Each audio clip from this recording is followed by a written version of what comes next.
Okay, while you're getting signed in there, okay, it should be the first thing in the stream, incidentally.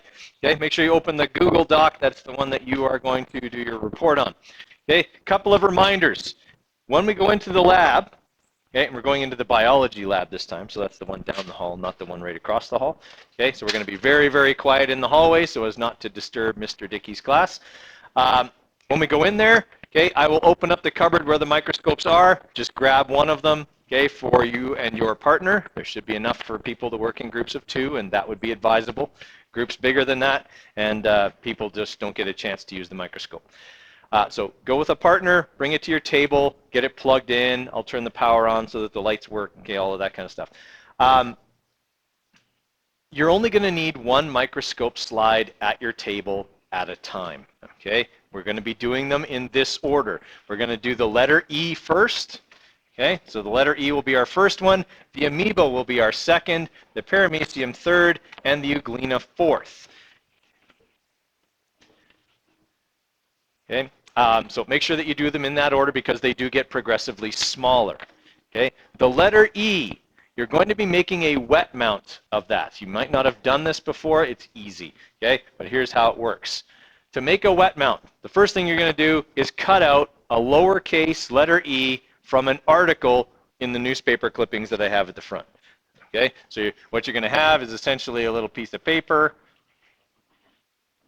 with a lowercase letter E. It's got to be from an article, not from a headline, because that'll be too big. Okay, we want one that's in the regular kind of print size. Okay, you're going to take that and you're going to grab a microscope slide, which is just a rectangular piece of glass with nothing on it. Okay, you're going to put the letter E on that slide, so it'll be sitting on it kind of like this. And then there'll be eyedroppers up front. Okay, just put a drop of water on the letter E. When you do that, it's going to flip over and turn and do all kinds of crazy stuff. So you're going to have to manipulate it a little bit with your fingers and such, okay, to keep it where we want it. Once it absorbs the water and gets kind of soaked, it tends to stay put after that. Right? So we'll get it on there. Now, the key is that when it is sitting on the slide, it needs to be right side up. Okay, so that when you put it in the microscope, it's right side up when you put it in there, because it's not going to look that way when you look through the microscope. And that's an important part of confirming our hypothesis about how a microscope works. It's an important part of answering analysis question number 1. Okay, all of that. So we got to make sure it has this orientation when it goes in the microscope, because it won't look that way when you look through the microscope. Everybody follow?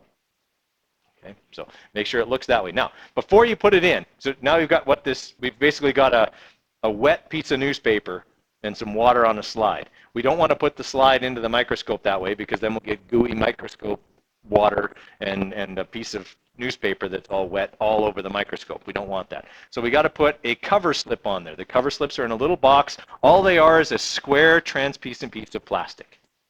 So you're going to set them on the slide at an angle and then just let it go. And it'll fall down onto the slide. And it'll stick, because there's water on the slide. Water has these special properties that make it do things like that that might be important for answering analysis question number 3 on the lab report. Okay, so you kind of want to pay attention to that one. It has something to do with one of the exam questions from the chem exam that we didn't do so well on, polar molecule. So just be aware of that. Okay. Once you've got the transparent cover slip on there, then you can take it back to your desk, okay, and put it under the microscope and view it on scanning power only. Okay, this is the only thing you're going to look at today that you will stop at scanning power. So the first small, short lens. Everybody with me there? Okay, because if you go any bigger than that, the letter E will be bigger than your field of view and you won't see all of it. So we only need to view it on scanning power. Get it focused and take a picture of it with your phone. Okay. When that's done, you've got the picture of it with your phone, you can send that picture to your group mates, or they can all try and take a picture themselves. It's probably best if one person takes the picture and sends it to everybody in the group, because otherwise it tends to take too long. Okay? If everybody's trying to get their camera on there, it takes like each person like 5 minutes, we're going to run out of time. So probably just have one person take the picture and then just send that picture to everybody. Okay? I would, instead of texting it to somebody, like sending it as a picture message, email it to their school email accounts. right? That way you can put it directly in your Google Drive, as we talked about on Friday for doing the lab drawing, the lab diagram. Okay, so I would suggest sending it that way. Okay, when you're all done with the picture and everything, the cover slip and the letter E go in the garbage. The microscope slide gets washed off and dried with a paper towel and returned to the box. Once you have done the letter E, then you'll move on to the Amoeba. The Amoeba slide is already prepared. You don't have to do any of the adding water or the cover slip. Just take the Amoeba slide back to your desk, put it under the microscope. The Amoeba you're going to want to take a picture of on both the low power, that's the yellow medium length lens, and high power.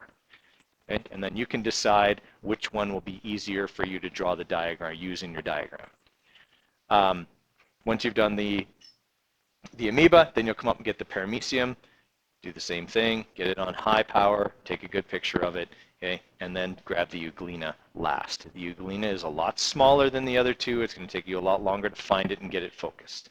Okay? If you've been working at a slide for quite a while and you can't seem to find what's on there or get it focused, then call me over and I'll give you a hand. Okay? But I do want you to try and do it yourself for a little while first. Otherwise, you won't get better at using the microscope. If I just do it for you, you're not going to get better. Okay? All right, so that's the procedure. Okay? Is everybody logged in now? I can talk about the other parts. Okay. So manipulated variable. Sorry, the problem we're investigating. How does the microscope work? All this lab is doing is investigating how the microscope works and letting you get some practice using it before we got to start looking at individual structures within specific cells, which we'll be doing next week. Okay? So your hypothesis is going to talk a lot about what we talked about last week, the path of light and what the lenses do to it and things like that. Okay? Our manipulated variable. Well, are we looking at 4 different things? Would seem, and they should all look different because, well, they're different.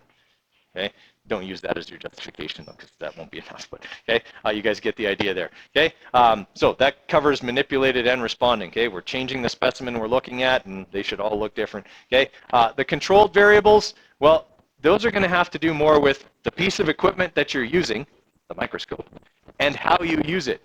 Right? You should be using it in the same way, I would hope, for each of the specimens that you look at. You're going to get them underneath, you're going to focus them, you're going to do all, okay? So your controlled variables are not going to be environmental this time because temperature doesn't have any effect in this lab, okay? It's mostly going to be how you view the specimens. So you can think about the equipment you used and how you used it, 3 things that are the same each time you look at a new slide. Okay. All right, for our hypothesis. Okay, in the if part, okay, we want to talk about how a microscope works. If a microscope works by doing this, and we talked about lenses, okay, and we talked about the path of light last week, that's what needs to be included in the if part.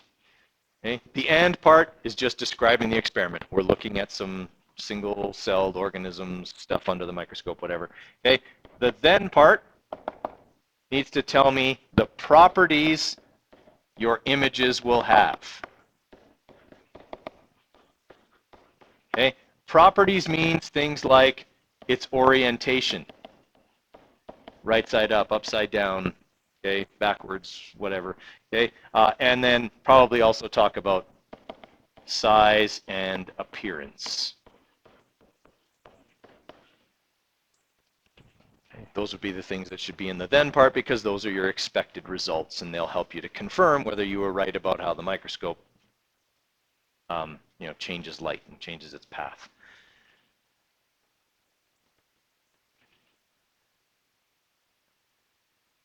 Okay, in the procedure, this is where I want your diagrams to go.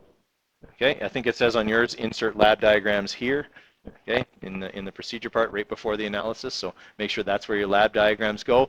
I already included the podcast in that post, okay, from Friday where I showed you how to make the diagrams using Google Drawings and then putting them in Google Docs. That's the way I want them done, so make sure that if you don't remember how that works, that you watch that podcast again so that you can do them properly.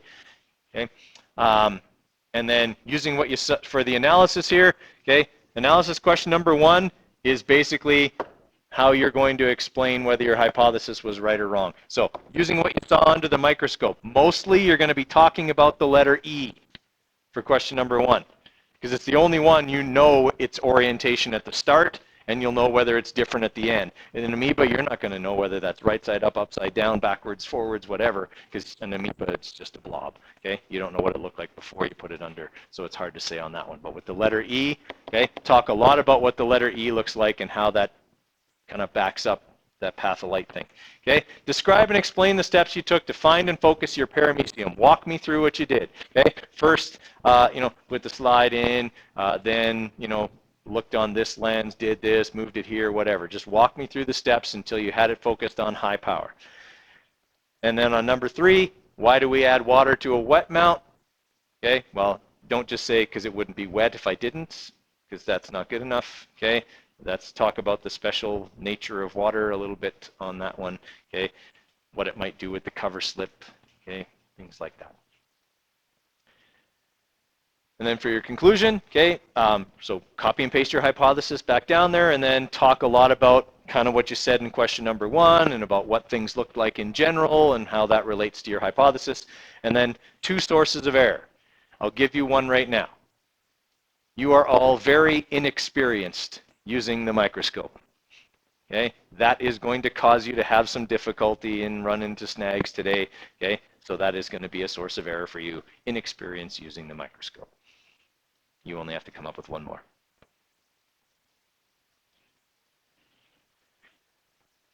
Okay, any questions before we head across the hall? Okay, so guys, just a couple reminders on your lab report, which obviously looks like this right now, okay, until you start filling everything in. Problem, your own words in the form of a question, okay? We talked about the design, make sure you explain your hypothesis, if and then we talked about that as well, okay? Your lab drawings will go to see lab drawings on following pages, so just put them at the end. That way you don't have to worry about them skewing your format all over the place, okay? Just put them in after. Okay, put them at the end, just make a new page, put one on that page, make another new page, put it on another, so you have 4 pages at the end that'll just be your lab drawings. Okay, that's where they should go. Okay, so marks, same as before, except now instead of observations, this actually says drawings, okay, but it means your lab diagrams. There's 3 marks for those. Okay, so make sure they're in there.